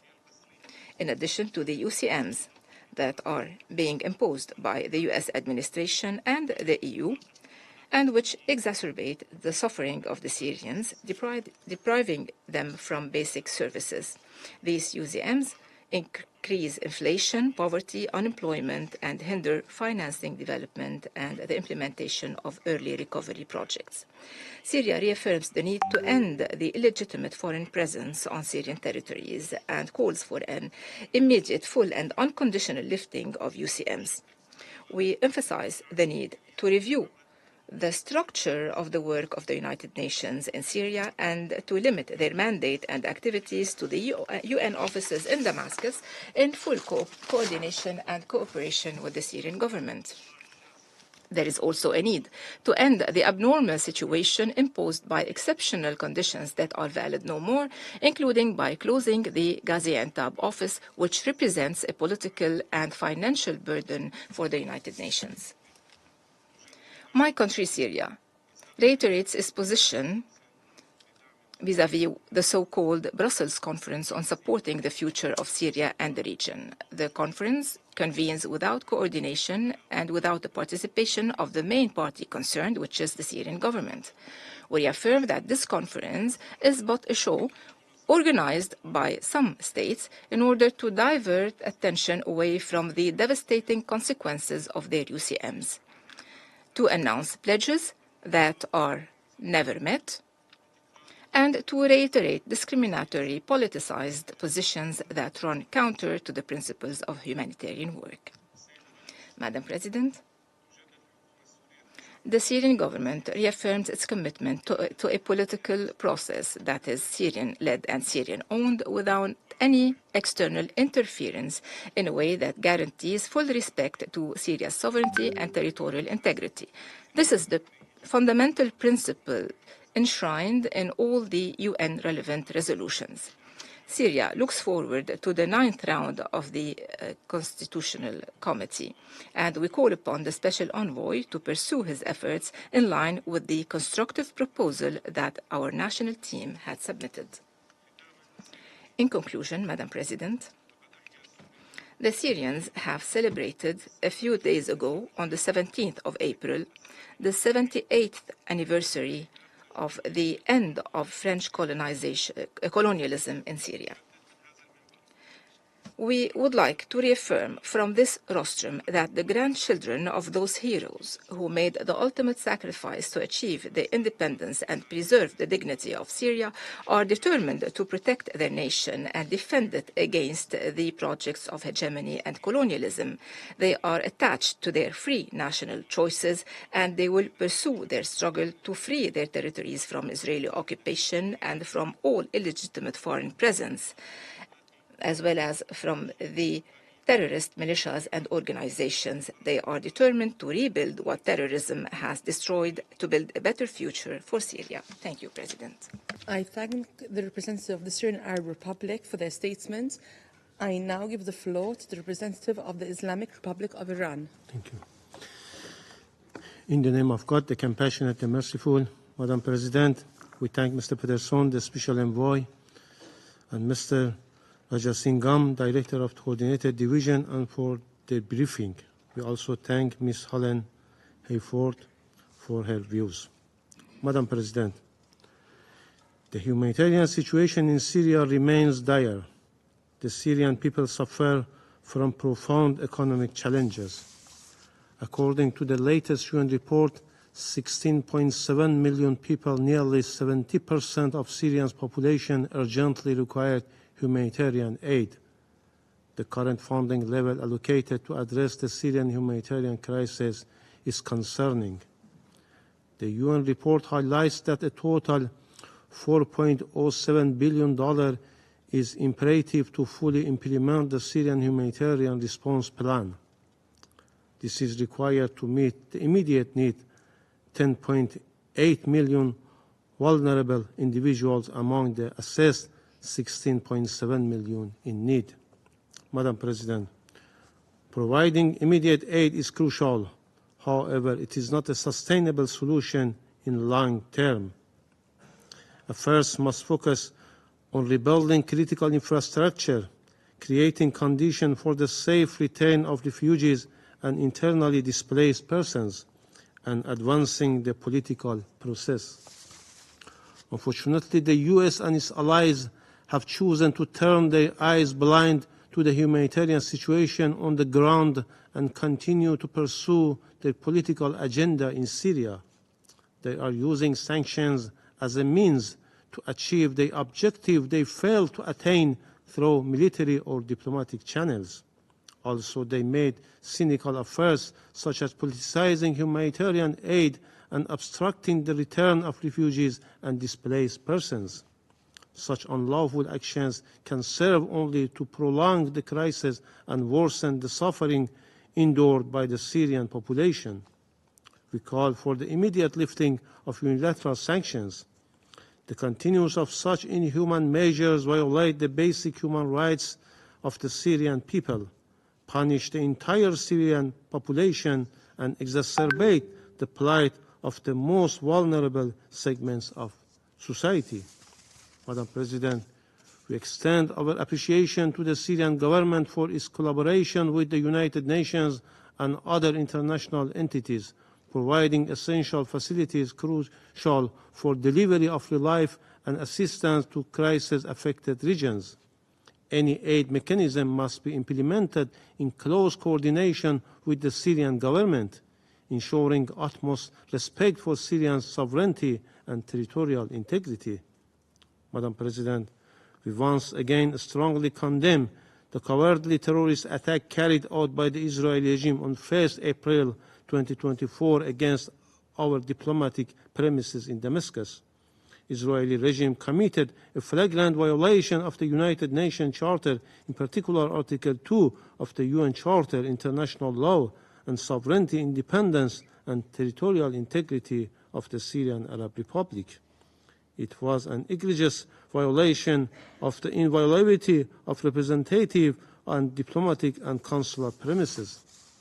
We are strongly condemn the Israeli terrorist regime act of aggression against the sovereignty and territorial integrity of the Syrian Arab Republic, which continue with full impunity and without any reaction from the Security Council.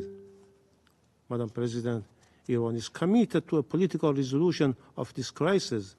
Iran will continue supporting a truly Syrian-led, Syrian-owned, UN-facilitated political process, as well as assisting the people and government of Syria to restore the unity and territorial integrity of their country.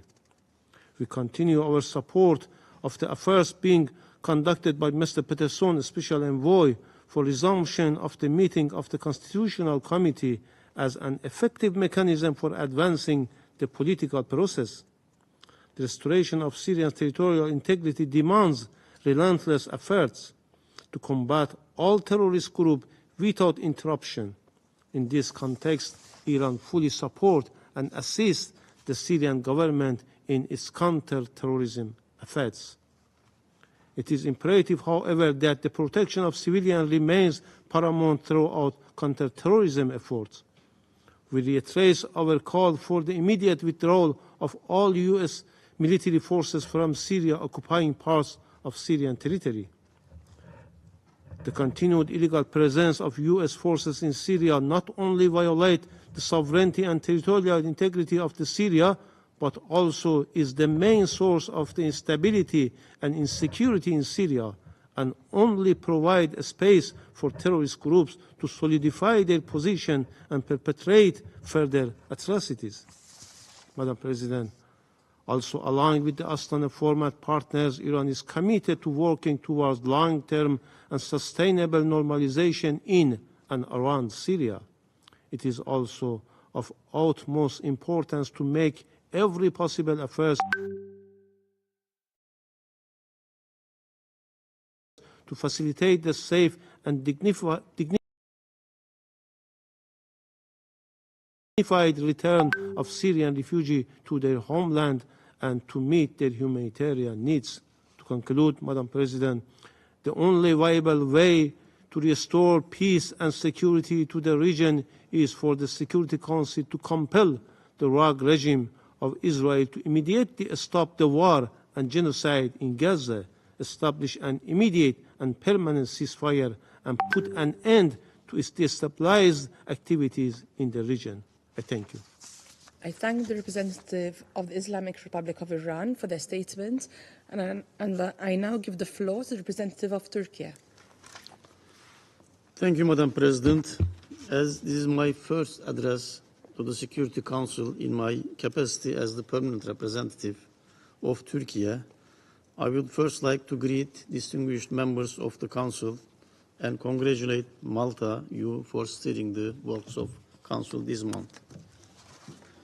I also thank Special Envoy Pedersen and Director Raja Singham, and as well as Ms. Hayford for their briefings.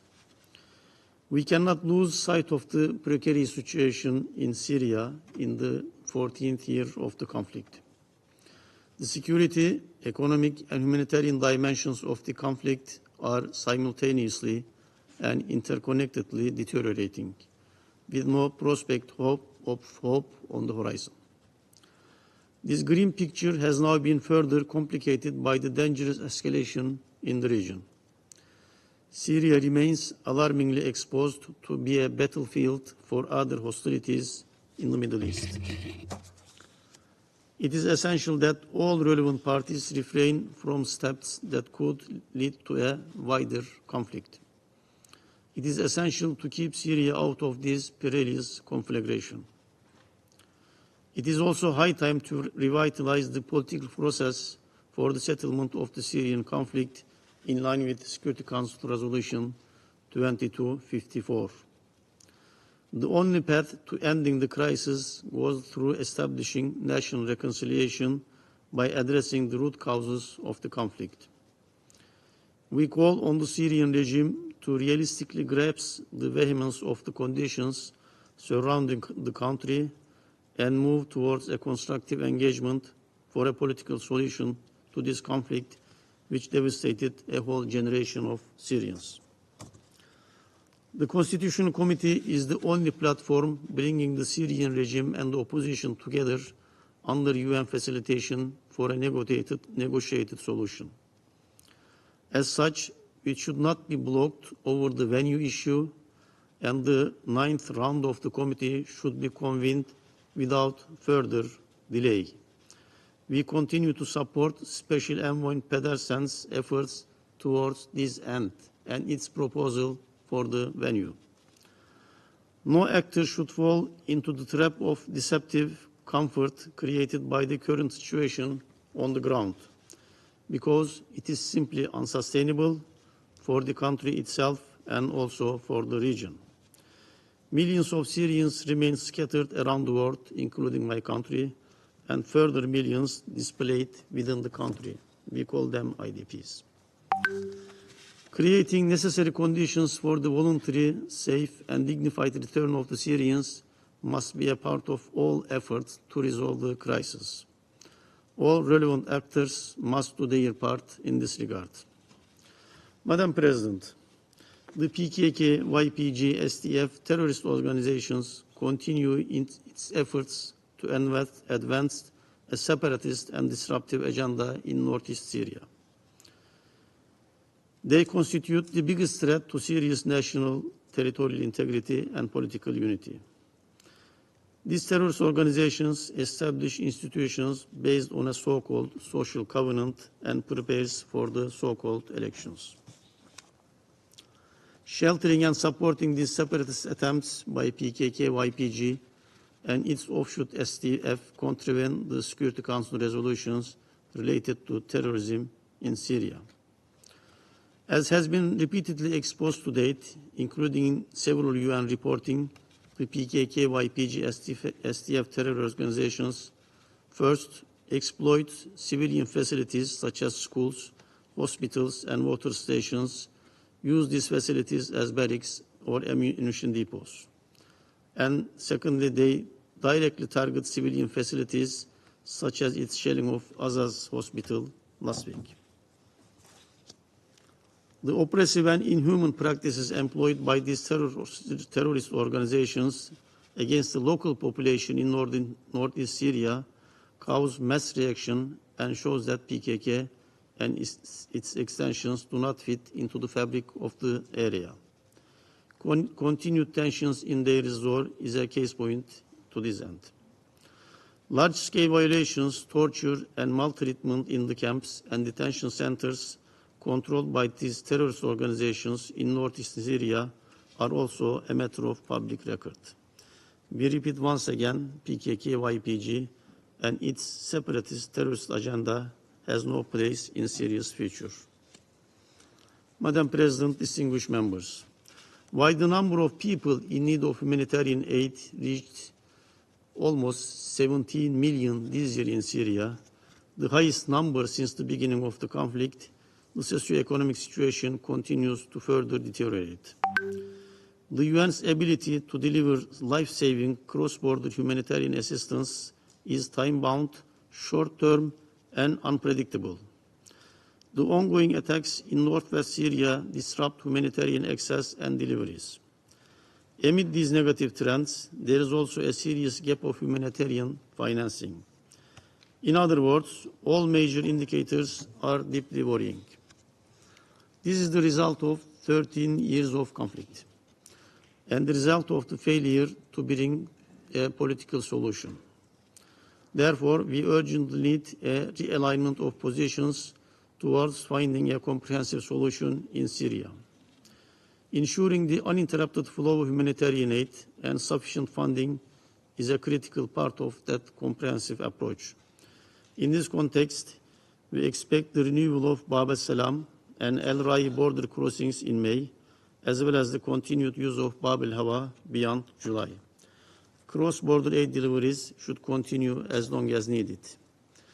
Given the necessity to coordinate a humanitarian response to a staggering level of needs, as well as according to the situation on the ground, it is important to preserve the whole Syria approach. In this respect, an appropriate appointment should be made without delay to the critical position of the regional humanitarian coordinator for the Syria crisis.